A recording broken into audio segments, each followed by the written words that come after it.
د دجال عام تعریف او پیژندګلوي په هغه حدیث شریف کې چې امام بخاري د عبدالله ابن عمر رضی الله تعالی عنهما څخه روایتوي راغلي دي.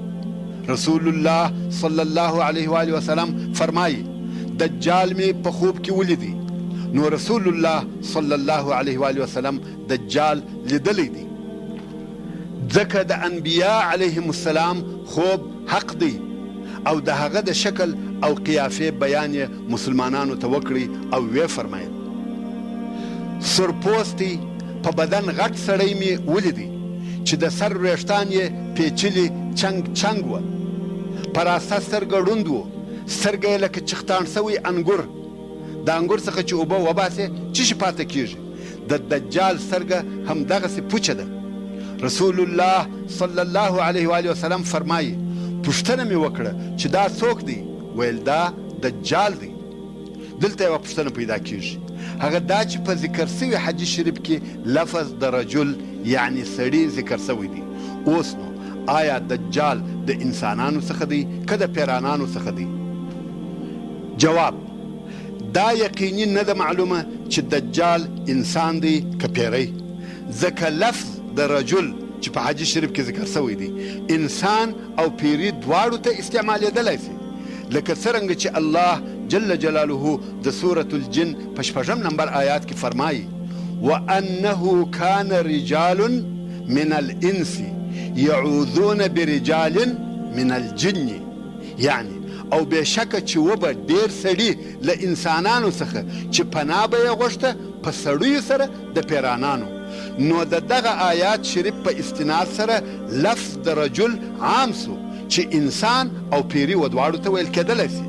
خو د مسلمانانو د علماو اکثره او ډېره حصه وایي چې دجال انسان دی او د آدم علیه السلام د اولادې څخه دی، مګر ځینې علما وایي چې دجال شیطان دی د بشر په شکل سره کیږي.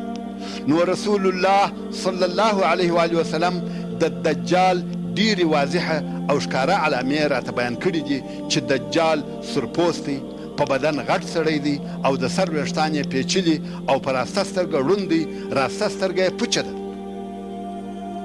په هغه حدیث شریف کې چې امام بخاري رحمه الله یې د انس ابن مالک رضی الله تعالی عنه څخه روایتوي رسول الله صلی الله علیه و آله وسلم فرمایي هیڅ نبي نه دی رالیږل سوی مګر خپل امت یې د هغه درواغجن څخه چې په یوه سترګه ړوند دی بیرولی دی.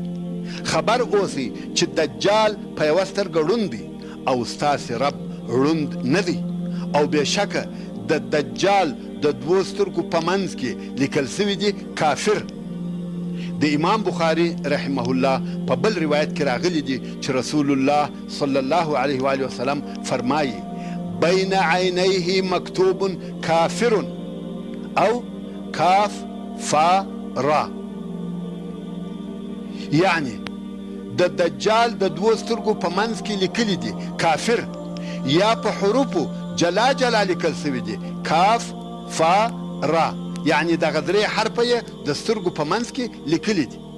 په هغه حدیث شریف کې چې امام مسلم یې د عبدالله ابن عمر رضی الله تعالی عنهما څخه روایتوي وایي رسول الله صلی الله علیه و آله وسلم د خلقو په منځ کې ودرېدی، د الله جل جلاله داسې حمد او ثنا یې وویل چې رب عز وجل د هغه حمد اهل او لایق او بیا یې وفرمایل زه تاسې د دجال څخه بیروم، هیڅ داسې نبي نسته مګر خپل قوم یې د دجال څخه بیرولی دی. په تحقیق نوح علیه السلام خپل قوم د دجال څخه بیرولی دی، مګر زه تاسې ته د دجال په باره کې داسې خبره کوم چې هیڅ نبي خپل قوم ته نه ده کړې. پوه سئ چې دجال په یوه سترګه ړوند دی او الله سبحانه وتعالی ړوند نه دی. یعنی دا چې دجال دعوه کوي چې زه الله یم او خلق ودې ته دعوتوي چې دی په الوهیت سره ومني، خدا امکان نه لري چې دی دې الله سي، ځکه الله جل جلاله ړوند نه دی او دجال په راسته سترګه ړوند دی. په هغه حدیث شریف کې چې امام مسلم یې د عمر ابن ثابت الانصاري رضی الله تعالی عنه څخه روایتوي وایي کله چې رسول الله صلی الله علیه و آله وسلم د دجال په باره کې خلقو ته لارښوونې کولې او د هغه څخه یې خلک بیرول، نو یې وفرمایل د دجال د دوو سترګو په منځ کې لیکل سوي دي کافر. هغه څوک یې ویلی سي چې د ده کارونه یې نه وي خوښ، یا هغه څوک ویلی سي چې مؤمن وي. یعنی دغه لیکنه هغه څوک ویني او ویلی سي چې د دجال کارونه یې نه وي خوښ، د دجال څخه منکر وي، یا دا چې هر مسلمان یې ویلی سي مګر کفار یې نه ویني او نه یې ویلی سي. او رسول الله صلی الله علیه و وسلم وفرمایل پوه سئ چې ستاسې څخه هیڅوک تر هغو خپل رب نسي لیدلی تر څو چې مړ نسي. یعنی د دې دنیا په ژوند کې څوک الله جل جلاله نسي لیدلی، نو دا چې دجال د الوهیت یا خدایي دعوه کوي، دا څنګه کېدلی سي چې تاسې د ستاسې رب عز وجل د دې دنیا په ژوند کې ووینئ؟ دا هم امکان نه لري. د دجال په علامو کې دا هم راغلی دي چې دجال عقیم وچ دی، اولاد یې نه کېږي، یا دا چې اولاد خو به یې سوی وي خو نسل او نسب یې نه پاته کېږي. یعنی داسې اولاد نه لري چې تر ده وروسته دې ژوند وکړي. او د دجال دغه علامه چې عقیم یا وچ دی په هغه اوږده حدیث شریف کې راغلی ده چې امام مسلم یې د ابي سعید الخدري رضی الله تعالی عنه څخه روایتوي، او په وروسته کې به هغه حدیث شریف پوره ذکر کړل سي. خو اوس به د هغه حدیث شریف څخه دغه یوه حصه ذکر کو، هغه دا چې رسول الله صلی الله علیه و وسلم فرمایي هو عقیم لا یولد له، یعنی هغه وچ دی، اولاد یې نه کېږي یا نه پاتېږي. دجال دا دعوه هم کوي چې دی رب او الله دی، العیاذ بالله. دا ځکه چې الله جل جلاله د خلقو د امتحان دپاره دته داسې قدرتونه او امکانیات ورکوي چې خلق په فتنه او امتحان کې اچوي. ځینې خلق د دجال تصدیق دغه د ده د قدرتو او امکانیاتو په سبب کوي، مګر رسول الله صلی الله علیه و وسلم خلق پوره متوجه کوي او خبروي چې تاسې څنګه د ده تصدیق کوئ چې هو دی رب دی. لکه څرنګه چې په د مخني حدیث شریف کې درته وویل سوه چې رسول الله صلی الله علیه و وسلم فرمایي تاسې پوهیږئ چې هیڅوک نسي کولی چې خپل رب دې وویني تر څو چې مړه نسي. یعنی په دنیا کې یوازې موږ او تاسې نه، بلکې هیڅوک نسي کولی چې الله جل جلاله دې وویني.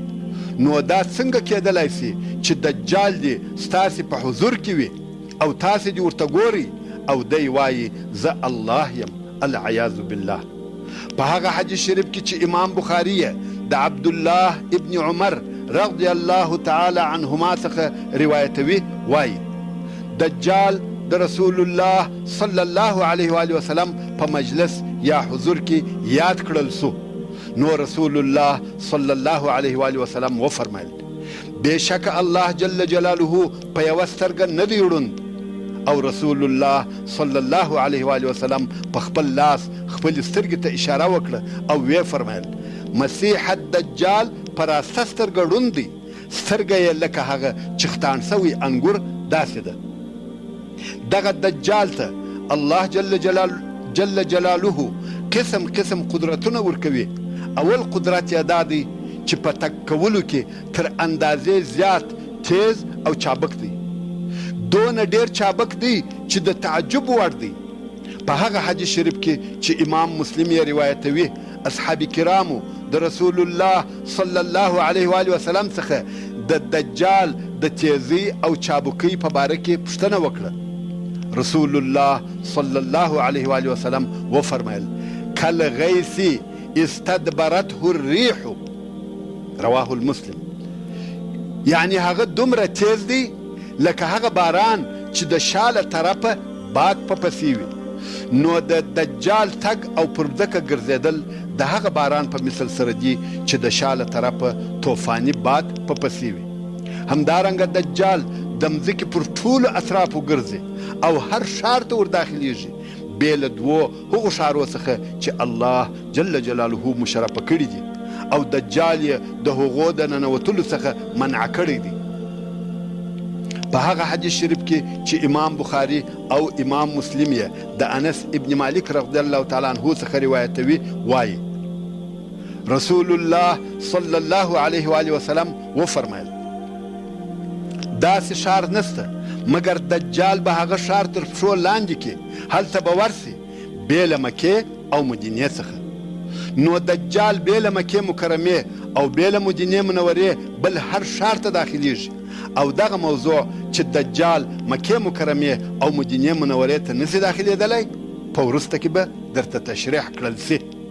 همدارنګه الله جل جلاله دجال ته داسې شیان ورکوي چې خلق په امتحان کې، هغه دا چې جنت او دوژخ ورکوي. د ده سره به د اوبو یوه لویه واله رهي وي چې د دغو اوبو رنګ به سپین وي، او یوه لویه واله به د اور ورسره رهي وي. هر چیرې چې دی ځي دغه ولې به ورسره رهي وي. په هغه حدیث شریف کې چې امام مسلم یې د حذیفه رضی الله تعالی عنه څخه روایتوي وایي رسول الله صلی الله علیه و آله وسلم وفرمایل د دجال سره جنت ورسره دی او اور ورسره دی، خو د ده اور جنت دی او د ده جنت اور دی. یعنی هغه چې په سترګو اور معلومیږي او دجال هغه د ده څخه منکره خلق ور اچوي، هغه په حقیقت کې جنت دی، خو هغه چې په ښکاره جنت معلومیږي هغه په حقیقت کې اور دی. همدارنګه په هغه حدیث شریف کې چې امام بخاري او امام مسلم یې د حذیفه رضی الله تعالی عنه څخه روایتوي وایي رسول الله صلی الله علیه و آله وسلم د دجال په باره کې وفرمایل ان معه ماء ونارا فناره ماء بارد وماؤه نار. یعنی بېشکه د دغه دجال سره اوبه او اور ورسره دي، خو د ده اور یخې اوبه دي او اوبه یې اور دی. په هغه حدیث شریف کې چې امام مسلم یې د حذیفه رضی الله تعالی عنه څخه روایتوي وایي رسول الله صلی الله علیه و آله وسلم وفرمایل هغه شیان چې د دجال سره شته زه تر دجال ډېر په خبر یم، ما ته تر هغه ښه معلوم دي. په خپله دجال په هغو شیانو دونه نه دی خبر یا دونه نه په پوهېږي لکه زه چې په خبر یم. دا ولې؟ ځکه هغه شیان و دجال ته فقط د فتنې او امتحان دپاره ورکول سوي دي، نور نو دی هم د هغو په حقیقت نه پوهېږي. مګر رسول الله صلی الله علیه و آله وسلم ته د الله جل جلاله له طرفه د هغو شیانو واقعي معلومات او خبر ورکړل سوی دی. نو رسول الله صلی الله علیه و آله وسلم فرمایي د دجال سره دوې ولې بهیږي چې یوه یې د سترګو په لیدلو کې سپینې اوبه معلومیږي او بله یې د سترګو په لیدلو کې اور معلومیږي چې بلیږي او پر له اوړي. که چا د دجال وخت ونیوي او دغه دوو ولو ته ورغلی نو هغې ولې ته دې ورسي چې د اور په شکل یې ویني، سترګې دې پټې کړي او بیا دې سر کښته کړي، په هغه واله کې دې ولویږي چې د اور په شکل یې ویني، هغه د اور د ولې څخه دې یې وچښي، هغه یخې اوبه دي. الله جل جلاله دجال ته دا قدرت هم ورکوي چې په خپلو کارو کې د شیطانانو او پیرانانو څخه کومک واخلي. شیطانان د ده په کارو کې د ده کومک کوي. دجال به یو نفر ته ووایي زه ستا رب یم، خو هغه سړی به انکار وکړي وایي یا. دجال به ورته ووایي که مې ستا مور او پلار را ژوندي کړل ایمان را باندې راوړې او ما منې چې زه ستا رب یم؟ سړی به وایي هو، که دې دا کار وکړي منم دي. نو شیطانان به د هغه سړي د مور او پلار په شکل ورته راسي او سړي ته به وایي زویه متابعت یې وکړه، دغه ستا رب دی. ورونو، د نن ورځې د جادوګرانو او کوډګرانو په ځینو کارو چې تاسې ته عجبه معلومیږي مخه تاوځئ. تاسې ولیده چې د الله جل جلاله له طرفه د خلکو د امتحان دپاره دجال ته څونه قدرتونه ورکول کیږي. دغه ټول امتحانونه دي. د دجال حقیقت هم رسول الله صلی الله علیه و آله وسلم راښوولی دی او د کوډګرانو او ساحرانو حال یې هم راته بیان کړی دی. هیڅ مسلمان ته که نارینه وي که ښځه دا نه ښایي چې بې له محمدي شریعته د بل شي متابعت وکړي. تاسې پوهیږئ چې کوډګران او هغه کسان چې کتنې کوي ټول دجالین او کذابین دي، د خلقو د دین او عقیدې د مال او پیسو دشمنان دي، او ځینې کسان یې د خلقو د ناموس غله هم دي. نو دجال لوی امتحان دی. الله جل جلاله دې موږ او تاسې د ده له شره وساتي. خلق به د دجال په دغو کارو خطاوځي او مخ به ورته راونیسي. په عمل او عقیده کې به د ده متابعت کوي. تر دغه زیات الله جل جلاله دجال ته دا قدرت هم ورکړی دی چې حکم به یې پر مځکه او آسمان چلیږي. د دجال عجیب او غریب کارونه دي او الله جل جلاله عجبه قدرتونه ورکړي دي. د دجال فتنه دونه لویه فتنه ده چې د آدم علیه السلام له وخته رانیولې بیا تر قیامته بله داسې سخته او شدیده فتنه او امتحان پر بشر نه تیریږي. په هغه حدیث شریف کې چې امام مسلم یې د نواس ابن سمعان رضی الله تعالی عنه څخه روایتوي وایي رسول الله صلی الله علیه و آله وسلم وفرمایل دجال به پر یوه قوم ورسي او دغه قوم به دعوت کی چې پر ده ایمان راوړي. هغه قوم به د ده دعوت قبول کی او ایمان به پر راوړي. نو دجال به پر آسمان امر وکي چې باران و اوروه، باران به وسي. پر مځکه به امر وکي، هغه به شنه سي. مځکې ته به د خلقو په حضور ووایي میوې او زراعت دې راوباسه. میوې، درختې او زراعتونه به ورته راووځي. پر حیواناتو به حکم وکي، هغه به چاغ سي. غولانځې به یې په شیدو ډکې سي او بدنونه به یې په غوښو ډک سي. دغه قوم به پر دغه ښه او د خیر پر حال پرېږدي او بیا به پر بل قوم ورسي. هغه قوم به دعوت کی چې پر ده ایمان راوړي، خو هغه قوم به انکار وکي او د ده غوښتنه به قبوله نه کړي. دجال به پر اسمان امر وکي چې باران مه اوروه، پر هغو به باران بند سي. د دوی پر مځکه به حکم وکي، درختې او نباتات به یې مړه سي، حیوانات به یې ډنګر سي، وږي او ناروغ به سي، یو په بل پسې به مري. دغه قوم به په ډېر بد حال او کاختي کې ژوند کوي. دا څنګه امتحان او څونه لویه فتنه ده. او تر دغه بلا هم عجبه پیښه سي لکه څرنګه چې په ویل سوي حدیث شریف کې راغلی دي. تاسې ته معلومه ده چې د دجال سره په ډلو ډلو خلق ورسره دي. رسول الله صلی الله علیه و آله وسلم فرمایي دجال به پر یوه داسې خرابه مځکه ورسي چې هیڅ به پکښې نه وي او پر مځکه به غږ وکړي چې خزانې دې راوباسه. خلق به ورته ګوري، مځکه به وچاودل سي، سره او سپین زر به ځینې راوځي او دغه جمادات بې روحه سره او سپین زر به په ده پسې رهي وي. رسول الله صلی الله علیه و آله وسلم فرمایي داسې به پسې رهي وي لکه د مچمچیو نارینه. تاسې خو لیدلي دي چې څوک غالبوزې وکاروي هغه بیا څنګه په پسې وي. نو دغه بې روحه زر او معدنونه به په دجال پسې دغسې رهي وي لکه کارول سوي غالبوزې. هر چیرې چې دی ځي خزانې به پسې رهي وي. خلق چې دغه حالات وویني چې پر آسمان یې حکم چلیږي، پر مځکه او د هغې پر خزانو یې حکم چلیږي، باران د ده اطاعت کوي، نو به خلق په ډلو ډلو د دجال په دین کې داخلیږي. دجال په دغه ډول سره 40 ورځې خلق په فتنه او امتحان اخته کوي. د دجال ټول وخت او زمانه فقط 40 ورځې ده، مګر دغه ورځې عادي ورځې نه دي. په هغه حدیث شریف کې چې امام مسلم یې روایتوي اصحاب کرامو د رسول الله صلی الله علیه و آله وسلم څخه پوښتنه وکړه چې دجال څونه وخت پر مځکه تېروي.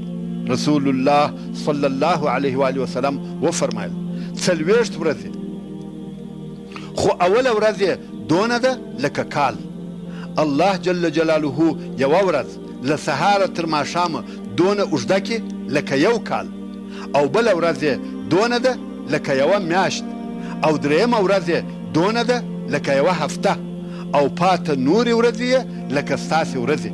پر دغه اندازه به وي. دجال دغه ټوله موده خپلې فتنې ته دوام ورکوي.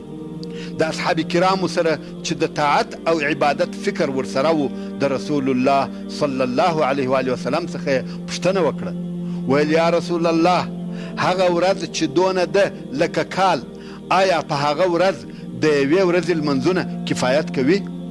رسول الله صلی الله علیه و آله وسلم وفرمایل یا اندازه کوي، یعنی حساب ورته کوي.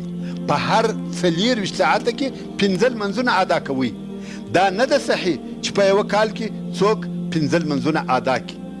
دغې مسئلې او دغه حکم موږ ته دا راوښول که چیرې په ځینو ملکو کې شپه یا ورځ ډېر اوږده سي، لکه په ناروې کې چې ځینې وختونه شپه په میاشتو وي، یا خلق و فضا یا نورو کواکبو ته ولاړ سي، نو هغه خلق به د خپلو لمنځو دپاره اندازه ایږدي. د هغو وختو متابعت به نه کوي کم چې د مځکې د وختو سره اختلاف لري. د ناروې خلق به د خپل هغه همسایه ملک پر وختو لمنځونه ادا کوي چې هلته شپه او ورځ منظم وي. د دجال د پیدا کېدلو ځای چیرې دی؟ په هغه حدیث شریف کې چې امام مسلم یې د نواس ابن سمعان رضی الله تعالی عنه څخه روایتوي، وایي رسول الله صلی الله علیه و آله وسلم وفرمایل دجال په هغه لار کې راوځي یا پیدا کیږي چې د شام او عراق په منځ کې ده، نو فساد به یې راسته طرف ته نشر سي او بیا به چپه طرف ته نشر سي. نو د دجال فساد او فتنه به اول د شرق طرف ته نشر سي او بیا به د غرب طرف ته نشر سي. رسول الله صلی الله علیه و آله وسلم نور هم فرمایي د الله بندگانو ثابت ودرېږئ. رسول الله صلی الله علیه و آله وسلم موږ پوهوي چې پر خپل ایمان ثابت او قائم پاتې سي. و دجال ته هغه ډېر نږدې خلک او د ته تابع خلک او د د دین کومک کوونکي خلک یهود دي. دغه موضوع په ډیرو احادیثو کې ذکر شوې ده چې د هغې جملې څخه هغه حدیث شریف دی چې امام مسلم یې د انس ابن مالک رضی الله تعالی عنه څخه روایتوي او وایي رسول الله صلی الله علیه و آله وسلم وفرمایل د اصفهان د یهودو څخه به 80,000 نفره د دجال متابعت وکړي چې پر اوږو به یې طیالسه وي.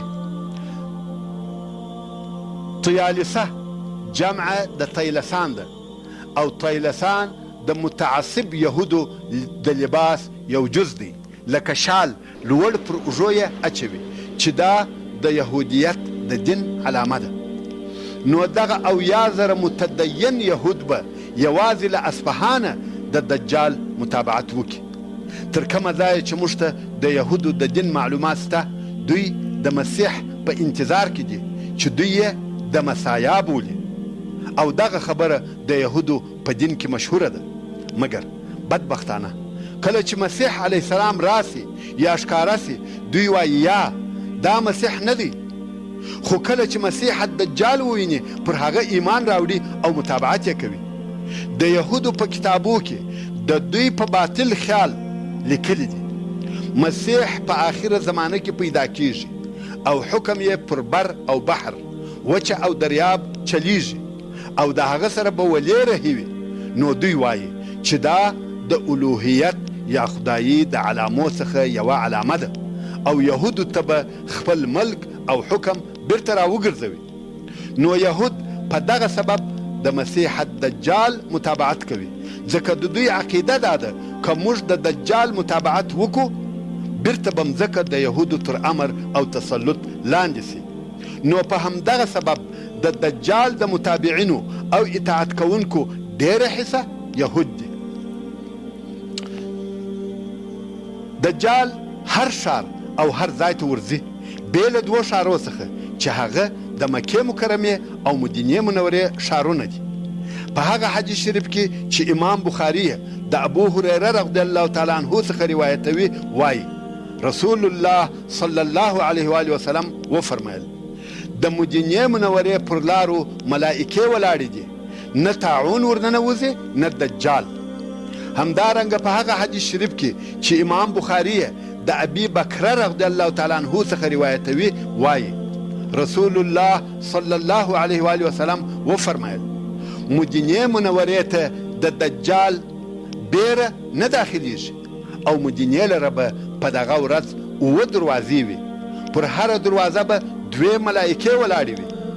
په هغه حدیث شریف کې چې امام بخاري او امام مسلم یې د انس ابن مالک رضی الله تعالی عنه څخه روایتوي، وایي رسول الله صلی الله علیه و آله وسلم وفرمایل هیڅ داسې ښار نسته مګر دجال به یې تر پښو لاندې کړي بې له مکې او مدینې څخه او هیڅ نقب د نقبو څخه نسته یعنی لار د لارو څخه نسته مګر پر هغه به قطار ملائکې ولاړې وي چې دغه دوه ښاره به ساتي نو دجال به په سبخه کې واړوي او بیا به مدینه 3 ځله وریږدي او د مدینې څخه به هر کافر او منافق و دجال ته راووځي او متابعت به یې وکړي ورونو ښه متوجه سئ په ویل سوي حدیث شریف کې رسول الله صلی الله علیه و آله وسلم د لارې د لفظ پر ځای د نقب لفظ استعمال کړی دی د دغه لفظ استعمالول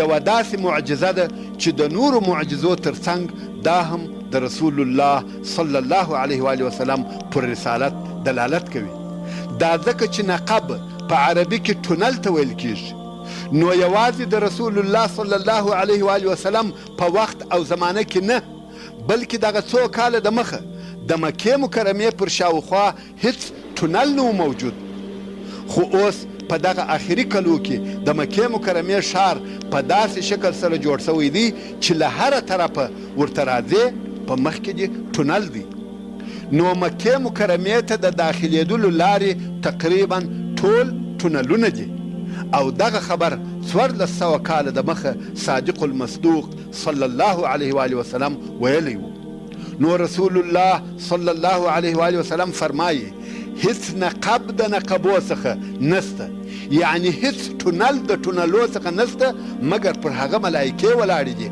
او ساتنه یې کوي کله چې دجال راسي او غواړي چې ورننوځي ملایکې یې په تورو منع کوي داسې تورې چې له اوره جوړې سوي دي یعنی ټولې هغه لارې چې مکې مکرمې او مدینې منورې ته ورغلي دي پر هغو لارو ملایکې ولاړې دي او د اور تورې یې په لاس کې دي دجال چې هر څه کوشش وکړي چې دغو دوو ښارو ته ورننوځي ملایکې نه پرېږدي منع کوي رسول الله صلی الله علیه و آله وسلم فرمایي څو دجال به پښه په سبخه کې کښېږدي سبخه و هغې مځکې ته ویل کېږي چې کښت او زراعت نه پکښې شین کېږي علما کرام وایي دغه ځای په مدینه منوره کې و دغه اوسنۍ جامعه اسلامي ته نږدې دی نو دجال په دغه ځای کې پښه ایږدي او هلته په مدینه منوره کې زلزله پیښیږي رسول الله صلی الله علیه و آله وسلم فرمایي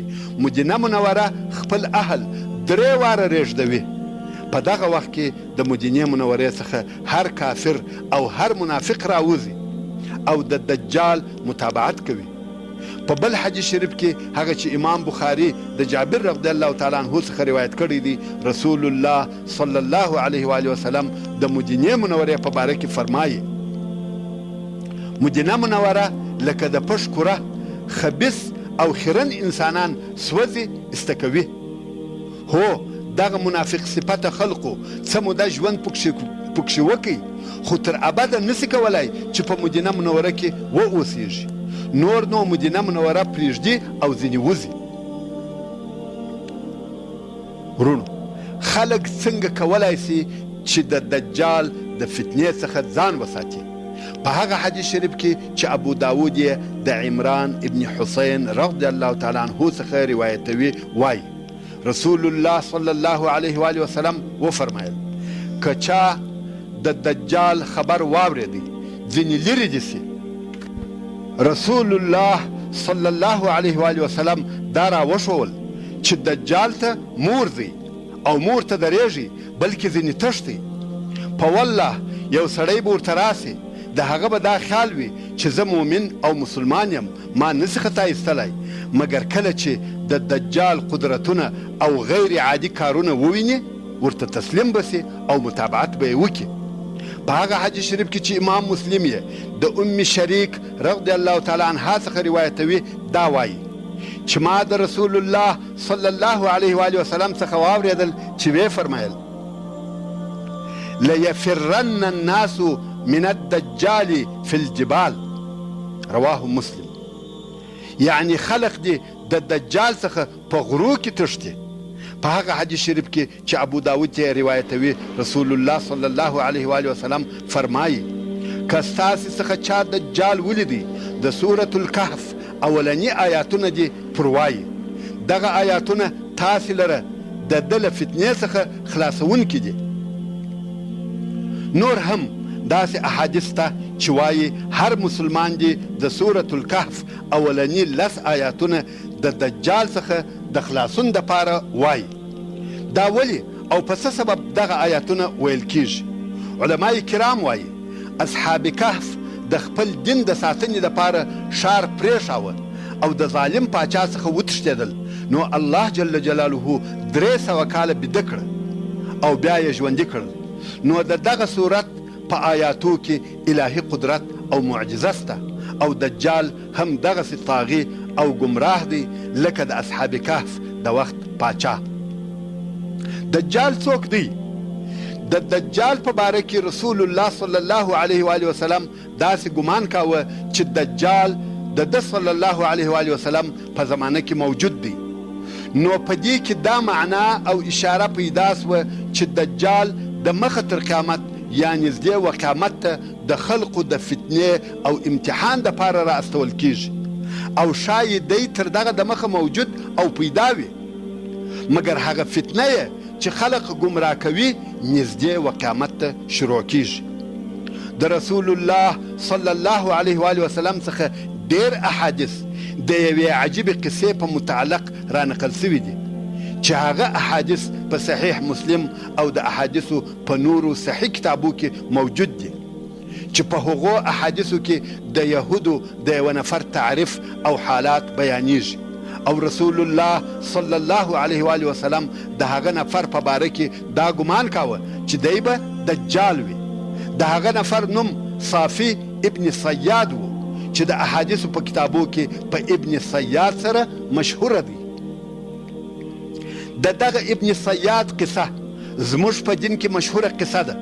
د احادیثو داسې کتاب نسته چې په هغه کې دي د دجال او ابن صیاد بیان نه وي موجود.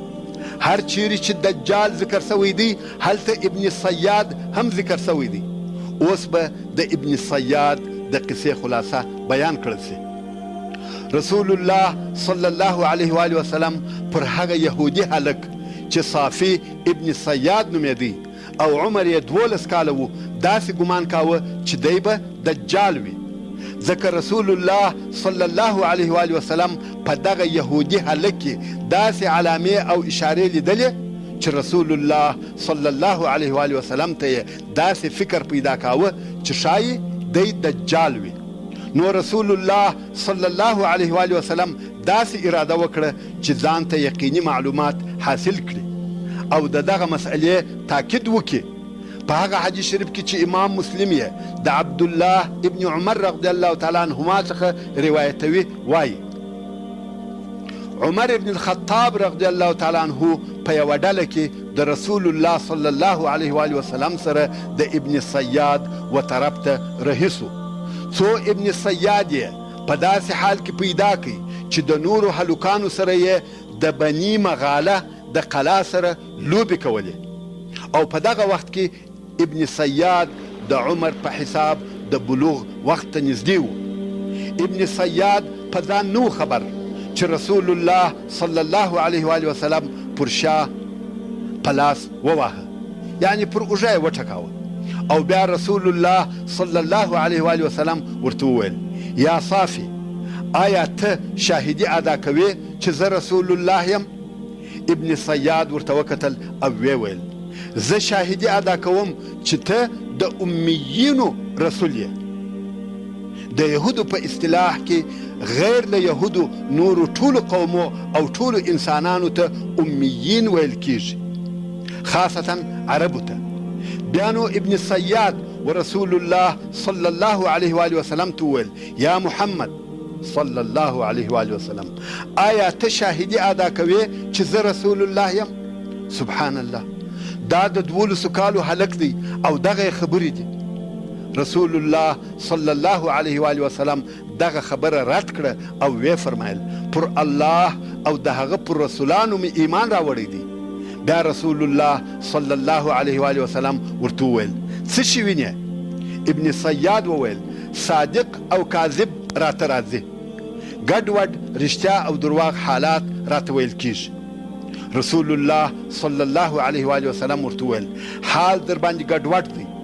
او بیا رسول الله صلی الله علیه و آله وسلم ورته وویل ما یو شی درته پټ کړی دی. څه شی دی؟ یعنی زما په زړه کې یوه خبره ده، څه شی ده؟ ابن صیاد پس له فکره وویل الدخ. رسول الله صلی الله علیه و آله وسلم ورته وویل چپ سه، خوار او ذلیله سه، تر خپل حد تیری مه کوه. په وروسته کې حضرت عمر رضی الله تعالی عنه د رسول الله صلی الله علیه و آله وسلم څخه پوښتنه وکړه، ویل یا رسول الله څه شي دې ورته پټ کړی و؟ رسول الله صلی الله علیه و آله وسلم وفرمایل ما په زړه کې الدخان نیولی و. ابن صیاد د هغه شي په نیم پوه سو چې رسول الله صلی الله علیه و آله وسلم په زړه کې ورته نیولی و. حضرت عمر رضی الله تعالی عنه وویل یا رسول الله اجازه راکه چې غاړه یې ووهم. رسول الله صلی الله علیه و آله وسلم وفرمایل که دی هغه وي یعنی دجال وي ته نسې پر مسلطه کېدلی، نه یې وژلی، او که دجال نه وي بیا نو د ده په وژلو کې ستا فایده نسته.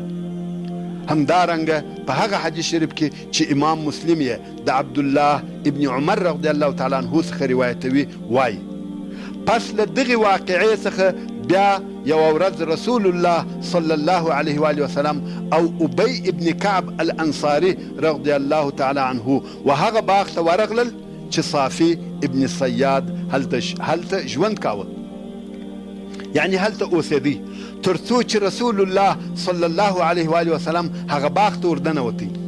رسول الله صلی الله علیه و آله وسلم خپل ځان د خرما د ونو د تنو تر شا پټاوه. یعنی رسول الله صلی الله علیه و آله وسلم به د یوې ونې تر شا ودرېدی او بیا به په چابکي سره هغه بلې ونې ته ورغلی او بیا به له هغې ونې څخه هغه بلې ونې ته ورغلی. رسول الله صلی الله علیه و آله وسلم غوښتل چې د ابن صیاد په بېخبري کې د مخه تر دې چې ابن صیاد یې وویني د هغه څخه کم شی واوري. ابن صیاد په خپل بستر کې ویښ پروت و او د ځان سره یې زمزمه یا کرار غیر مفهوم آوازونه کول. رسول الله صلی الله علیه و آله وسلم غوږ ورته ونیوی چې څه وایي. ابن صیاد پر دغه حال و او رسول الله صلی الله علیه و آله وسلم کوشش کاوه چې د ده په زمزمه او تمتمه پوه سي. په دغه وخت کې له هغه کوره څخه چې په دغه باغ کې و د صافي ابن صیاد مور راووتل او رسول الله صلی الله علیه و آله وسلم یې ولیدی چې ځان د ونو تر شا پټوي.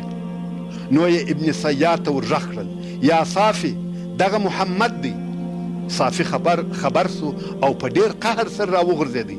رسول الله صلی الله علیه و آله وسلم وفرمایل که دی د ده مور پرې ایښی وای او په ما نه وای خبر سوی حال به یې معلوم سوی وای چې دی دجال دی که یا. د ابن صیاد موضوع او دا چې رسول الله صلی الله علیه و آله وسلم هم دا ګمان کوي چې ابن صیاد به دجال وي په خلقو کې نشر سوه تر داسې اندازې چې حضرت عمر رضی الله تعالی عنه به د رسول الله صلی الله علیه و آله وسلم په حضور قسم یاداوه چې ابن صیاد دجال دی او رسول الله صلی الله علیه و آله وسلم به دغه د ده خبره نه ردول. نو خود خلقو دا منل چې ابن صیاد شای هغه راتلونکی دجال وي. نو له دې سببه خلقو احتیاط ورسره کاوه او د ابن صیاد څخه یې ځانونه ګوښه کول. ابن صیاد په اول او شروع کې غریب او بې اولاده سړی و، خو په وروسته کې غني او مالداره سو او اولادونه یې هم زیاتېدل. اوس په دغه باره کې د امام مسلم او امام احمد رحمهم الله و هغه حدیث شریف ته متوجه سي چې د عبدالله ابن عمر رضی الله تعالی عنهما څخه د هغو خبرو روایت کوي چې د عبدالله ابن عمر او ابن صیاد په منځ کې پیښې سوي دي. هغه دا چې د رسول الله صلی الله علیه و آله وسلم تر رحلت څه موده وروسته د ابن صیاد مال او عیال پر ډېرېدلو او زیاتېدلو سوه تر داسې اندازې چې تر ډیرو خلقو یې مال او اولادونه زیات سوه تر ډیرو خلقو غني او د لوی کورنۍ خاوند سو نو امام مسلم او امام احمد د عبدالله ابن عمر رضی الله تعالی عنهما څخه روایت کوي چې وایي زه د ابن صیاد سره 2 واره مخامخ سوی یم اول ځل چې ورسره مخامخ سوم د ده سره ځینې ملګري ورسره وه نو مې د ده ځینو ملګرو ته وویل په الله سره قسم در کوم که زه د یوه شي پوښتنه در څخه وکړم رښتیا راته وایاست دوی ویل هو وایي ما ورته وویل دی دجال دی دوی وویل یا ما ویل درواغ مو وویل والله ستاسې څخه ځینو کسانو هغه وخت راته ویلي وه چې دی تر تاسې ټولو په مال او اولادو کې لږ و یعنی هغه وخت چې ده نه مال درلودی او نه اولاد تاسې راته ویلي وه دی تر هغو نه مري چې تر تاسې ټولو یې مال او اولادونه ډېر نسي او دی نن ورځ همداسې دی چې هم یې مال او هم یې اولادونه تر تاسې ډېر دي وایي په دغه ورځ پس له دغو خبرو زه د ابن صیاد څخه جلا سوم وایي پس له څه مودې چې 2هم وار ورسره مخامخ سوم په پخوا کې د ابن صیاد 2 سترګې جوړې وې خو نن د ابن صیاد 1 سترګې تغییر کړی و چې هم پړسېدلې وه او هم له خپله ځایه راوتلې وه نو ما ورته وویل سترګې ته دې دغه کیفیت چې زه یې وینم څه وخت ورپېښ سوی دی ابن صیاد وویل نه یم خبر ما ویل عجبه ده سترګه دې په سر کې ده او ته نه یې په خبر ابن صیاد وویل ته زما څخه څه غواړې یا ابن عمر که د الله جل جلاله خوښه او اراده وي چې زما سترګه دغه ستا د لکړې څخه جوړه به یې کړي او بیا یې په پزه سره داسې شدید خرهاری وکړي لکه هغه خر چې پر وهي داسې ډېر لوړ او شدید خرهاری چې ما هیڅکله داسې خرهاری نه و اورېدلی نو زما ځینې ملګري راته وایي چې ما ابن صیاد په هغه لکړه سره چې زما سره وه دونه ووهه چې هغه لکړه مې پر ماته کړل مګر زه په والله په هیڅ نه یم پوهېدلی په یوه بل حدیث شریف کې چې امام مسلم یې روایتوي راغلی دي چې وایي ابن صیاد پړسېدی دونه وپړسېدی چې کوڅه په ډکه سوه او لار یې بنده کړه بیا نو عبدالله ابن عمر رضی الله تعالی عنهما د خپلې خور ام المؤمنین حضرت حفصه رضی الله تعالی عنها کره ورغلی او دغه د ابن صیاد قصه یې ورته بیان کړل خور یې ورته وویل ته له ده څخه څه غواړې آیا ته نه یې خبر چې رسول الله صلی الله علیه و وسلم فرمایلی دي چې و خلقو ته د دجال اول راوتل یا د دجال اول پیدا کېدل د یوه قهر او غضب په سبب دی چې دی په قهر کیږي یعنی دجال عادي سړی دی په خلقو کې ګرځي څوک یې نه پیژني خو پر یوه موضوع په قهر کیږي او له دغه قهر سره دجال سي او فتنه شروع سي مقصد د خبرو داسو چې ابن صیاد باید څوک په قهر نه کړي او پر خپل حال یې پرېږدي نو د هغه وخت خلقو حتی د رسول الله صلی الله علیه و وسلم اصحاب کرام پر ابن صیاد تر دغه اندازې شک او ګمان درلودی چې دی دجال دی په وروسته کې ابن صیاد مسلمان سو او د مسلمانانو سره د حج یا عمرې د ادا کولو دپاره د مدینې منورې څخه راووتی په هغه حدیث شریف کې چې امام مسلم یې د ابو سعید الخدري رضی الله تعالی عنه څخه روایتوي وایي موږ مسلمانان چې ابن صیاد هم را سره وو د حج یا عمرې دپاره له مدینې منورې څخه راووتلو او په لار کې مو د راحت او هوسایي دپاره یو ځای واړول خلق شاوخوا سره وپاشل سوه هر یو هلته تر یوې ونې او سایې لاندې ناست دی خو زه او ابن صیاد یوازې سره پاته سوه زه د هغو خبرو په سبب چې د ده په باره کې کېدلې ډېر ځینې وبېرېدم په زړه کې وهم را سره دی دا د اصحاب کرامو حال و چې له دغه سړي سره په احتیاط کې وه نو وایي د خپله بستره راوړل او زما د بسترې څنګ ته یې کښېښول ابو سعید الخدري رضی الله تعالی عنه وایي ما ورته وویل ګرمي ډېره زیاته او شدیده ده. که دې دغه خپل سامان تر هغه ونې لاندې یوې ونې ته اشاره وکړه ایښی وای ښه به وای. ده هم خپل سامان هلته یوړی او بیا زموږ طرف ته پسونه راغله. ابن صیاد هلته ورغلی، له هغه طرفه یو لوی لوښی د شیدو ډک راوړی او ویل ویې څښه یا ابا سعید. ما ویل ګرمي زیاته ده او شیدې هم تودې دي نو یې نه څښم، خو په حقیقت کې بل څه نه وه بې له دې چې ما نه غوښتل او نه مې خوښه وه چې د ده د لاسه څخه یې وڅښم یا یې د ده د لاسه څخه واخلم. زه له ده څخه ځان خلاصوم خو دی مې نه پرېږدي. بیا نو ابن صیاد راته وویل یا ابا سعید، د خلقو د هغو خبرو په سبب چې زما په باره کې یې کوي او وایي چې زه دجال یم، دا مې زړه غواړي چې یوه رسۍ واخلم، په یوه ونه یې وځړوم او بیا خپل ځان په خفه کم. یعنی د خلقو د هغو خبرو په سبب چې ما دجال بولي غواړم چې ځان ووژنم. اول یا ابا سعید، د رسول الله صلی الله علیه و آله وسلم احادیث کله نورو خلقو څخه پټ وي او نه وي ور معلوم، خو ستاسې انصارو څخه نه دي پټ. آیا ته د رسول الله صلی الله علیه و آله وسلم په احادیثو تر ډیرو خلقو زیات نه یې خبر؟ آیا رسول الله صلی الله علیه و آله وسلم نه دی ویلي چې دجال کافر دی او زه مسلمان یم؟ آیا رسول الله صلی الله علیه و آله وسلم نه دی ویلي چې دجال وچ دی، اولاد یې نه کیږي او ما خپل اولادونه په مدینه کې پرې ایښي دي؟ آیا رسول الله صلی الله علیه و آله وسلم نه دی ویلي چې دجال مدینې منورې او مکې مکرمې ته نشي داخلېدلی؟ حال دا چې زه له مدینې څخه راوتلی یم او غواړم چې مکې ته ولاړ سم، نو ولې خلک وایي چې زه دجال یم؟ ابو سعید الخدري رضی الله تعالی عنه وایي زه هم متوجه سوم چې رښتیا هم دغه ټولې علامې صحیح دي او خلک ولې وایي چې دی دجال دی. ابن صیاد خپله خبره نور هم پسې پوره کړه او ویل مګر والله زه دجال پیژنم او د هغه د زیږېدلو ځای را معلوم دی او په دغه هم خبر یم چې هغه اوس چیرې دی. ابو سعید الخدري رضی الله تعالی عنه وایي نو مې ورته وویل تا لره دې ټوله ورځ هلاک وي. په یو بل حدیث شریف کې دا هم پر ځای سوي دي چې ابو سعید الخدري رضی الله تعالی عنه و ابن صیاد وویل آیا ته خوشحاله کېږې چې ته دجال سې؟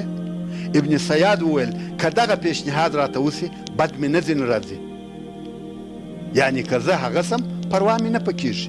العیاذ بالله. اوس به هغه حدیث شریف چې امام مسلم یې د فاضل صحابیه فاطمه بنت قیس رضی الله تعالی عنها څخه روایتوي او د دجال سره د تمیم الداري رضی الله تعالی عنه قصه پکښې بیانیږي درته وړاندې سي.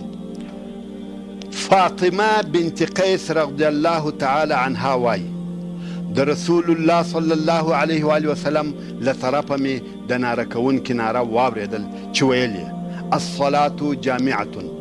هلته عادت داسې و چې د لمانځه وخت به نه او یو خطرناکه یا لوی کار به پیښ سو، نو د مسلمانانو د راټولېدلو او یو ځای کېدلو دپاره دغه ناره کېدل. نو فاطمه رضی الله تعالی عنها وایي ناره مې واورېدل او خلق د مسجد پر طرف رهي سوه او هلته سره یو ځای کېدل. نو زه هم مسجد ته راووتم او د رسول الله صلی الله علیه و آله وسلم سره مې لمونځ ادا کړی. فاطمه بنت قیس رضی الله تعالی عنها وایي زه د ښځو په اولني صف کې وم، هغه چې د نارینهو په صف پسې و. کله چې رسول الله صلی الله علیه و آله وسلم د لمانځه څخه فارغه سو پر منبر کښېنستی او خندل یې. بیا یې وفرمایل هر انسان دې خپل د لمانځه پر ځای ناست اوسي او تاسې پوهیږئ چې ما ولې سره راټول کړاست؟ خلق ویل الله او رسول الله خبر دي. بیا نو رسول الله صلی الله علیه و آله وسلم وفرمایل والله ما تاسې نه د خوشحالۍ دپاره را جمع کړي یاست نه د بیرې دپاره، یعنی نه غنیمتونه راغلي دي چې در ویویشم نه جنګ پېښ دی چې ومو بیروم، مګر د دې دپاره مې سره یو ځای کړاست چې تمیم الداري یو نصراني سړی و اوس راغلی بیعت یې وکړی او مسلمان سو. داسې یو خبر یې راته ووایه چې زما له هغه خبره سره برابر و چې ما د مسیح الدجال په باره کې تاسو ته ویلی و. تمیم الداري هم ناست دی او رسول الله صلی الله علیه و آله وسلم د هغه خبرې بیانوي. نو ویل تمیم الداري راته وویل چې زه او زما 10 نفره ملګري چې د لخم او جذام د قبیلې څخه وه په یوه دریابي کښتۍ کې سپاره سوو. دریاب ته چې ور داخل سوو هلته یو طوفاني باد شروع سو. دغه طوفان یوه میاشت دوام وکړي. یوې او بلې خوا ته مو بیایي. موږ په ځان نه یو خبر چې دغه کښتۍ چیرې بوتلو او بیا دغه کښتۍ د دریاب په منځ کې یوې جزیرې ته د لمر لوېدلو پر وخت ورنږدې سوه. موږ د دغې کښتۍ له هغو طرفو څخه چې جزیرې ته نږدې وه هغې جزیرې ته ورغلو. هلته مو داسې یو حیوان ولیدی چې ډېر زیات اوږده وریښتان یې درلودل چې د وریښتانو د ډېروالي او اوږدوالي په سبب یې د سر او لکۍ طرف نه معلومېدی. نو یو حیوان دی چې په عربي کې دابه ورته ویل کیږي او په وریښتانو داسې پټ دی چې سر او پښې یې نه معلومیږي. موږ په حیرت کې یو او یو له بله سره وایو چې دا څه شي دی. حیوان ته مو وویل څه بلا یې؟ حیوان خبرې وکړې او ویل زه جساسه یم. دغسې یو حیوان په قرآن مجید کې هم شته چې الله جل جلاله فرمایي اخرجنا لهم دابة من الارض تکلمهم،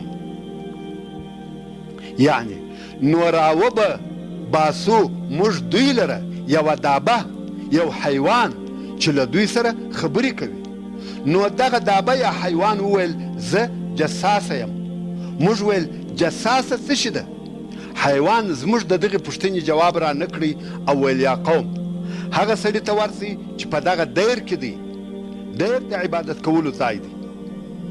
نو ول دغه سړي ته ورسئ چې په دغه دیر کې دی چې هغه ستاسې څخه د خبر او حال اوریدلو شوق لري.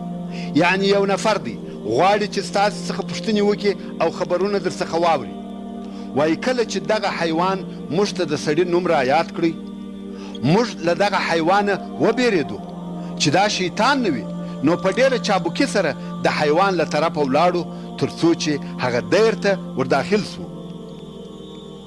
که ګورو هلته یو ډېر غټ او برداره انسان ناست دی چې په زنځیرانو ټینګ تړل سوی دی. موږ هیڅکله په بدن دونه لوی سړی نه ولیدلی او دغسې ټینګ تړل مو نه ولیدلي. لاسونه یې د غاړې سره ټینګ په زنځیرانو تړل سوي دي او د زنګنو څخه تر بجلکو پورې په زنځیرانو ټینګ تړل سوی دی.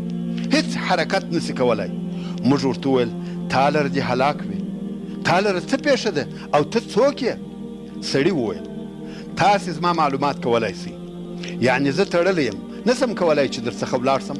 زما په حال به مو خبر کم، خو اول تاسې خپل حال راته ووایاست. تاسې څوک یاست؟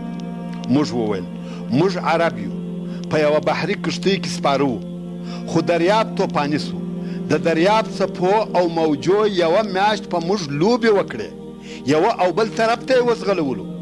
څو کښتۍ مو دغه ستا جزیرې ته نږدې سوه او بیا موږ و دغې جزیرې ته راغلو.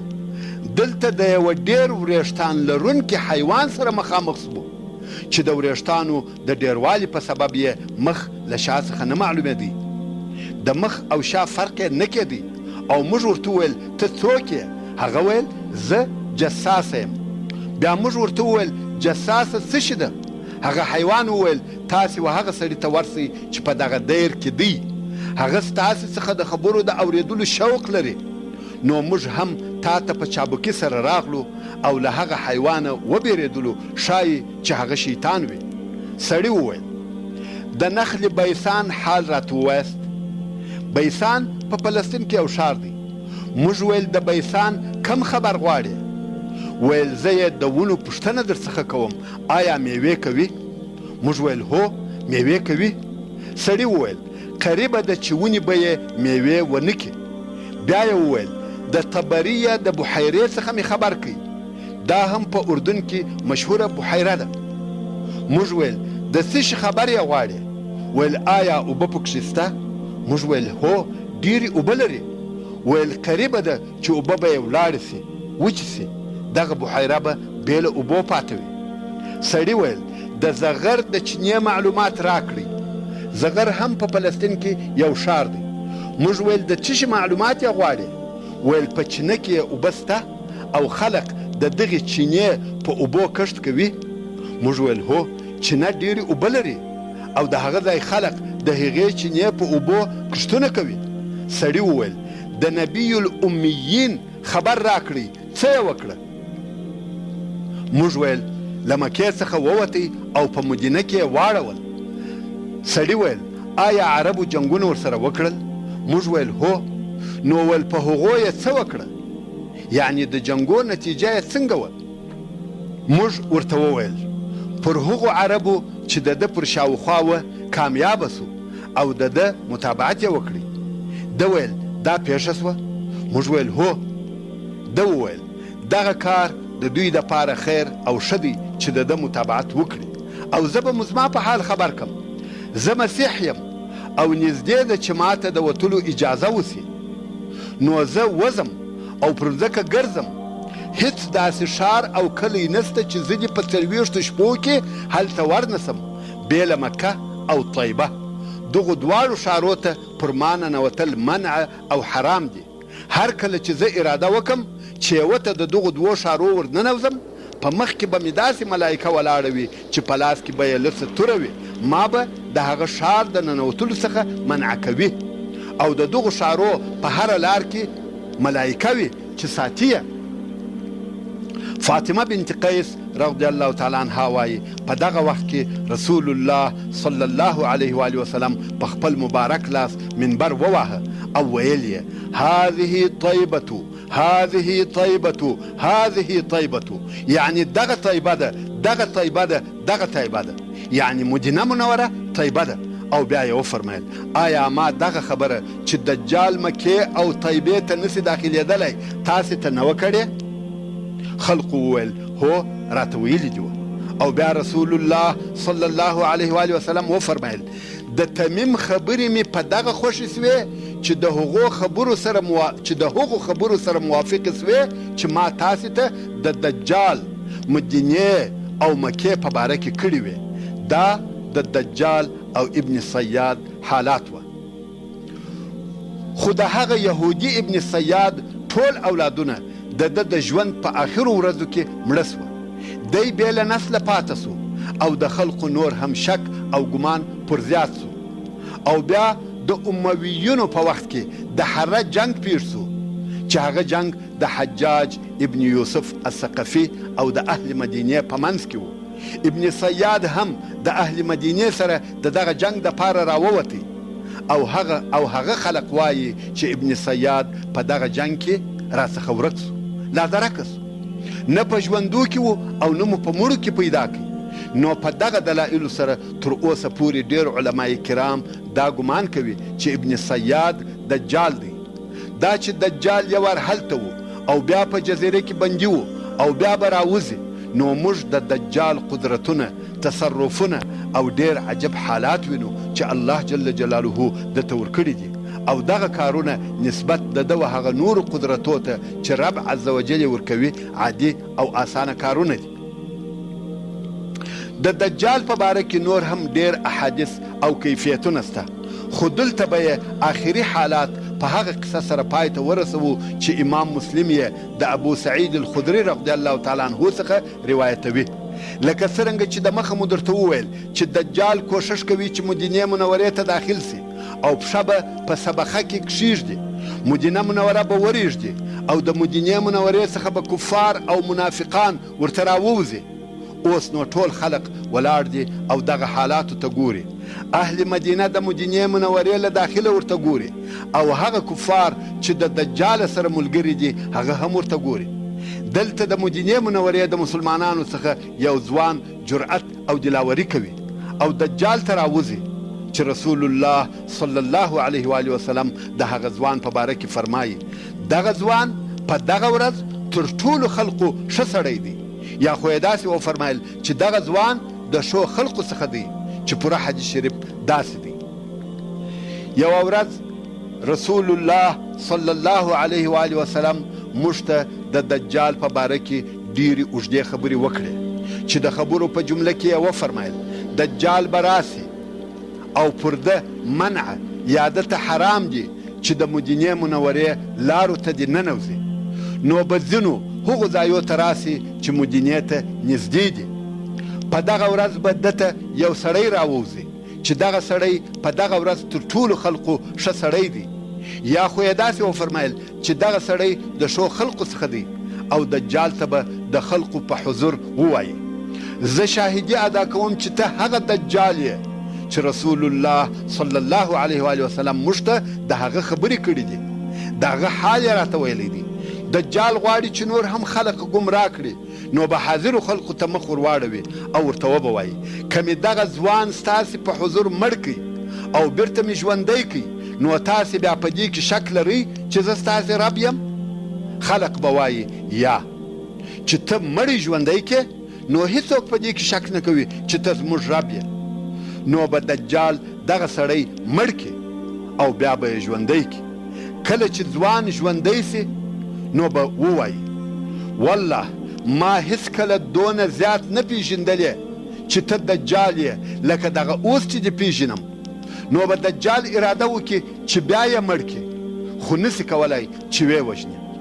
په یو بل حدیث شریف کې چې هغه هم امام مسلم د ابو سعید الخدري رضی الله تعالی عنه څخه روایتوي، دغه موضوع په څه زیاتوب سره بیان شوې ده.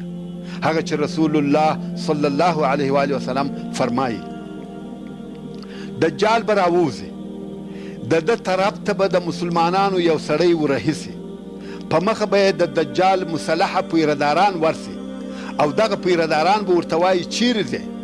دی به ورته وایي دغه چاته ورځم چې دغه راوتلی دی. پیرداران به ورته وایي آیا ته زموږ پر رب ایمان نه لرې؟ دی به وایي زموږ رب پټ نه دی. پیرداران به وایي چې مړ یې کړي. خو ځینې به وځینو نورو ته ووایي آیا ستاسې رب تاسې له دې څخه نه یاست منع کړي چې د ده بې اجازې څوک مه وژنئ؟ نو بیا به دغه سړی دجال ته ورولي. دی چې دجال وویني په لوړ آواز به نارې کړي ای خلقو دا هغه دجال دی چې رسول الله صلی الله علیه و آله وسلم یې موږ ته بیان کړی دی. دجال به د ده په وهلو امر وکړي، نو به یې پړ مخې پرې باسي او وایي وهي، او دجال به وایي پر سر یې وهي، نو به پر ملا او نس ډېر وهل ورکړي. بیا به دجال ورته ووایي آیا پر ما ایمان نه راوړې؟ ووایه چې زه ستا رب یم. سړی به وایي ته درواغجن مسیح دجال یې. دجال به امر وکړي چې اره یې کړي، نو به یې په اره سره له سره څخه تر پښو پورې اره کړي. سړی به دوې حصې سي او دجال به د دغو دوو حصو په منځ کې تګ او راتګ کوي. مسلمانان او کفار به ورته ګوري او دجال به د دغو دوو حصو په منځ کې تېرېږي او بیا به ورته ووایي ولاړ شه. د دغه دوه ځای سوي انسان هغه دوې حصې به د خلقو په حضور سره یو ځای سي او سره وبه مشلي او بیا به ژوندی انسان ودرېږي. دا څونه فتنه او څونه د عقیدې امتحان دی. بیا به دجال پر نارې کې پر ما ایمان راوړې؟ سړی به وایي ستا په باره کې مې بل شی نه دی زیات سوی بې له دې څخه چې نور هم پوه سوم چې ته دجال یې. او بیا به سړی نارې کې ای خلقو دی تر ما وروسته په هیڅ چا هیڅ نسي کولی. دجال ته به قهر ورسي، پر دغه سړي به حمله کړي، غواړي چې ویې نیسي او حلال یې کړي. پر غاړه به یې په توره ووهي. رسول الله صلی الله علیه و آله وسلم فرمایي چې الله جل جلاله به د سړي غاړه د اوسپنې کړي، دجال به هیڅ نسي پکولی. سبحان الله القادر. نو تر پښو او لاسو به یې ونیسي او هغه خپل اور ته به یې وغورځوي. د خلقو به دا خیال سي چې دی یې اور ته وغورځاوه خو دی په جنت کې لویږي. بیا نو رسول الله صلی الله علیه و آله وسلم وفرمایل دغه سړی د الله جل جلاله په حضور د شهادت د درجې او مرتبې په لحاظ تر ټولو خلقو لوی او لوړ دی. تر دغې واقعې وروسته به دجال مخ پر شام رهیسي. په دغه وخت کې به ډېر لوی او عجب کار پیښ سي چې هغه د مسیح عیسی ابن مریم علیه السلام نزول او دنیا ته راتګ دی.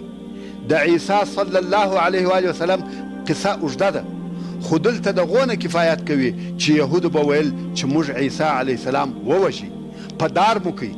خو الله جل جلاله د یهودو د دغې ادعا په جواب کې فرمایي چې عیسی علیه السلام ژوندی دی، نه وژل سوی دی او نه مړ سوی دی، بلکې الله جل جلاله دی علیه السلام د د مځکني ژوند په آخرنیو ورځو کې لوړ آسمانو ته پورته کړي. لکه څرنګه چې الله جل جلاله د سورة النساء په 159 او 58 نمبر آیاتو کې فرمایي: وما قتلوه وما صلبوه ولكن شبه لهم وإن الذين اختلفوا فيه لفي شك منه ما لهم به من علم إلا اتباع الظن وما قتلوه يقينا بل رفعه الله إليه وكان الله عزيزا حكيما. يعني چې نه یې وژلی دی او نه یې پدار کړی دی، مګر دغه وژل سوی او پدار سوی سړی و دوی ته په عیسی علیه السلام سره مشابه سو، او بېشکه هغه کسان چې دوی د عیسی علیه السلام په باره کې اختلاف کړی دی دوی په شک کې دي، دوی لره علم نسته، دوی فقط د خیال او ګمان متابعت کوي او دوی په یقین سره عیسی علیه السلام نه دی وژلی، بلکې الله جل جلاله خپل طرف ته پورته کړي او الله جل جلاله قوي او غالب دی، حکیم او د حکمت خاوند دی. همدارنګه الله جل جلاله د سورة الزخرف په 61 نمبر آیات کې فرمایي: وانه لعلم للساعه، یعنی عیسی علیه السلام د قیامت د علامو څخه یوه علامه ده. د ده علیه السلام په نزول سره خلقو ته دا معلومیږي چې قیامت ډیر نږدې دی، او د عیسی علیه السلام د نزول وخت هغه وخت دی چې د دجال فتنه به جاري او په ترقي کې به وي، مځکه او د مځکې خلق به یې ټول په فتنه او امتحان کې اچولي وي. په هغه حدیث شریف کې چې ابو داود یې د النواس ابن سمعان الکلابي رضی الله تعالی عنه څخه روایتوي، وایي رسول الله صلی الله علیه و آله وسلم وفرمایل: او بیا عیسی ابن مریم علیه السلام د دمشق د مسجد د شرقي طرف د سپینې منارې سره راکښته کیږي.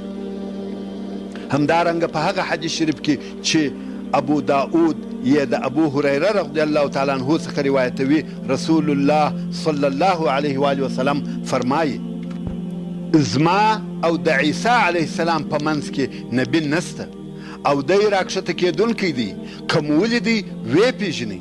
رسول الله صلی الله علیه و آله وسلم یې علامې بیانوي او وایي: چارشانه سړی دی، نه جګ دی نه ګردی، بلکې د ګردیوالي طرف ته مائل دی، مخ یې سپین دی مګر سرواله پکښې دي، لباس یې 2 ټوکره دی، کوم کالي چې یې اغوستی دي هغه 2 ټوکره دي.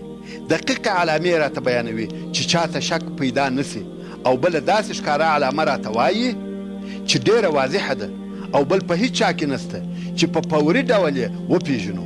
هغه دا چې وایي د سر وریښتان یې داسې معلومیږي لکه د اوبو څاڅکي چې ځینې څڅیږي، که څه هم سر یې نه وي لوند. کله چې سر کښته کړي ستا به دا خیال سي چې په وریښتانو کې یې اوبه دي او ځینې څڅیږي. او د ابن ماجه په حدیث کې وایي: وإذا رفعه ينحدر منه جمان كاللؤلؤ، یعنی کله چې سر پورته کړي لکه له سره څخه چې جمان راتویږي. جمان و هغو سپینو زرو ته وایي چې د لؤلؤ پر شکل جوړ سوي وي، یعنی لکه د وریښتانو څخه چې سپینې ملغلرې راتویږي او سر به یې لوند هم نه وي. نو په دغه علامه کې هیڅوک نه شکمن کیږي او سمدستي یې پیژني. نو عیسی علیه السلام راکښته کیږي، مګر څه وخت راکښته کیږي؟ هغه وخت راکښته کیږي چې په دمشق کې مسلمانان د جنگ دپاره ځانونه آماده کوي او تیاروي. دا ځکه چې دجال یو ځل هغه وخت دمشق ته راغلی و چې مسلمانان د نصاراو هغه لوی جنگ ته وتلي وه. نو دجال راغلی او بیرته ولاړی، اوس دلته مسلمانان سره جمع کیږي او ځانونه د جنگ دپاره آماده کوي چې د هغو یهودو سره وجنګیږي کم چې د دجال ملګري او کومکان دي. په هغه حدیث شریف کې چې امام مسلم یې د ابو هریره رضی الله تعالی عنه څخه روایتوي، رسول الله صلی الله علیه و آله وسلم فرمایي: مسلمانان د جنگ دپاره تیاری نیسي، د جنګیالیو صفونه برابروي چې هلته د لمانځه وخت سو.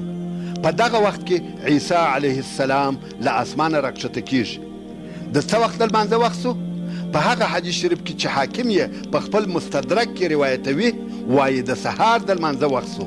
یعنی مسلمانانو د شپې ځانونه د دجال او د هغه د کومکیانو د جنگ دپاره تیارول چې د سهار د لمانځه وخت سو یا د سهار د لمانځه وخت داخل سو، او په دغه وخت کې عیسی علیه السلام له آسمانه په داسې حال کې راکښته سي چې لاسونه یې د دوو ملایکو پر وزرو ایښي وي.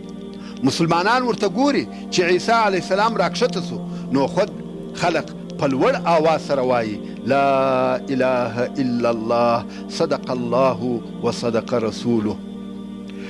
دغه د عیسی علیه السلام د راکښته کېدلو په وخت کې به د مسلمانانو مشرتوب او امریت د داسې چا پر غاړه وي چې هغه به د ډیرو ښو او غوره خلقو څخه وي. داسې ډیرې اشارې او علامې سته چې دغه د مسلمانانو مشر او امیر به مهدي علیه السلام وي. عیسی علیه السلام به راکښته سي، دغه د مسلمانانو امیر به ورته وایي د مخه سه لمونځ راکه. عیسی علیه السلام به ووایي یا ځینې ستاسې پر ځینو نورو امیران دي، یعنی ستاسې امیران به ستاسې څخه وي. په هغه حدیث شریف کې چې امام مسلم یې د جابر ابن عبدالله رضی الله تعالی عنه څخه روایتوي، رسول الله صلی الله علیه و آله وسلم فرمایي زما د امت یوه ډله به همیشه د قیامت تر ورځې د حق دپاره جنګیږي، حتی چې عیسی علیه السلام راکښته سي د دغې ډلې امیر به ورته وایي د مخه سه لمونځ راکه. خو عیسی علیه السلام به ووایي یا ځینې ستاسې پر ځینو نورو امیران دي. دا د الله جل جلاله له طرفه د دغه امت عزت او اکرام دی. نو عیسی ابن مریم صلی الله علیه و آله وسلم به د سهار لمونځ د دغو مسلمانانو سره په داسې ډول سره وکړي لکه دغه زموږ لمونځ، او عیسی علیه السلام به په دغه لمانځه کې مقتدی وي نه امام. دا هغه عزت دی چې الله جل جلاله د رسول الله صلی الله علیه و آله وسلم و امت ته ورکړی دی.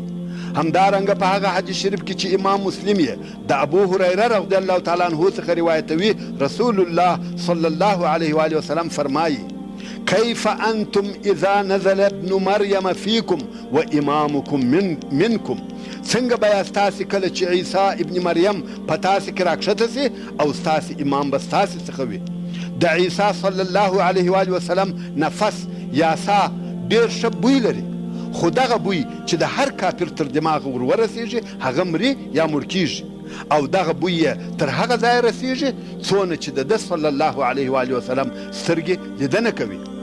په هغه حدیث شریف کې چې امام مسلم یې د نواس ابن سمعان رضی الله تعالی عنه څخه روایتوي، رسول الله صلی الله علیه و آله وسلم فرمایي هر کافر ته چې د عیسی علیه السلام د سا یا نفس بوی ور ورسیږي هغه مري، او د ده علیه السلام د سا بوی تر هغه ځای رسیږي څونه چې یې سترګې لیدنه کوي. نو کافران او مسیح الدجال د ده صلی الله علیه و آله وسلم څخه ځغلي او ځینې تښتي، خو عیسی علیه السلام غواړي چې په دجال پسې ور ورسیږي. هغه تښتي دی علیه السلام په پسې دی، څو د لد په ښار کې پسې ور ورسیږي، او څوک وایي په بیت المقدس کې یوه دروازه ده چې لد ورته ویل کیږي. دلته د دغې دروازې سره پسې ور ورسیږي او ویې وژني. لومړی خو عیسی علیه السلام دجال ولیدی او د ده علیه السلام بوی هم ور ورسېدی، نو دجال داسې ویلیږي لکه مالګه چې په اوبو کې ویلیږي. خو عیسی علیه السلام نور هم ور نږدې کېږي، خلق ورته ګوري او ویني یې. په هغه حدیث شریف کې چې امام مسلم یې د ابو هریره رضی الله تعالی عنه څخه روایتوي، رسول الله صلی الله علیه و آله وسلم فرمایي کله چې د الله دشمن دجال عیسی علیه السلام وویني داسې ویلیږي لکه مالګه چې په اوبو کې ویلیږي. که یې عیسی علیه السلام پرېږدي هغه به پخپله تر هغو ویلې کېږي تر څو چې هلاکېږي، مګر الله جل جلاله یې د عیسی علیه السلام په لاس سره وژني. نو د مخه تر دې چې دجال پوره ویلې سي عیسی علیه السلام ور ورسېږي او خپله نیزه په دجال کې ښخه کړي. کله چې نیزه د دجال له بدنه راوباسي هغه په وینو لړلې وي او خلقو ته به د دجال ویني د ده علیه السلام پر نیزه وښکاره کړي، او عیسی علیه السلام به ووایي الله جل جلاله نه مړ کېږي او دغه کافر چې د خدایي دعوا یې کړې وه دغه دی مړ سو. د دجال تر وژلو وروسته عیسی صلی الله علیه و آله وسلم د هغو مسلمانانو پر مخانو د رحمت او شفقت پر قسم لاس تیروي کم چې د دجال په فتنه او امتحان مبتلا سوي وي او په هغه فتنه کې پر خپل ایمان ثابت او قائم پاته سوي وي او د دوی هغه درجې ورته بیانوي کومې چې دوی ته په جنت کې ورکول کیږي. اوس پوه سواست هغه کسان چې په فتنو او امتحانو کې ځانونه د ښویېدلو څخه وساتي، د نفسي دنیوي غوښتنو او خواهشاتو په مقابله کې خپل دین او ایمان وساتي، هغو لره جنت دی او د دغه جنت زیری نبی الله رسول الله عیسی ابن مریم صلی الله علیه و آله وسلم ورکوي. تر دغه وروسته به عیسی علیه السلام د مځکې حاکم او امیر وي. د عیسی علیه السلام حکم او د حکم طریقه به څنګه وي؟ په هغه حدیث شریف کې چې امام بخاري رحمه الله او امام مسلم رحمه الله د ابو هریره رضی الله تعالی عنه څخه روایتوي، رسول الله صلی الله علیه و آله وسلم فرمایي: قسم په هغه ذات چې زما د نفس اختیار د هغه په قدرت کې دی، نږدې ده چې په تاسې کې به ابن مریم علیه السلام راکښته سي، عادل حاکم به وي، صلیب به مات کړي او خنزیر به ووژني، چې دا د نصرانیت د انتها علامه ده. نصرانیت به پای ته ورسیږي، هیڅ نصرانی به نه وي موجود، جزیه به ایسته کړي، کفار به نه وي موجود چې جزیه ځینې واخیستل سي، مال به دونه ډیر سي چې هیڅوک به یې نه قبلوي، چې چاته یې ورکوي نه به یې غواړي. په خلقو کې به خیر او برکت نشر او زیات سي، خلق به په دغه ښه حالت کې ژوند کوي چې یو خطرناکه کار به پیښ سي چې هغه د یاجوج او ماجوج راوتل دي.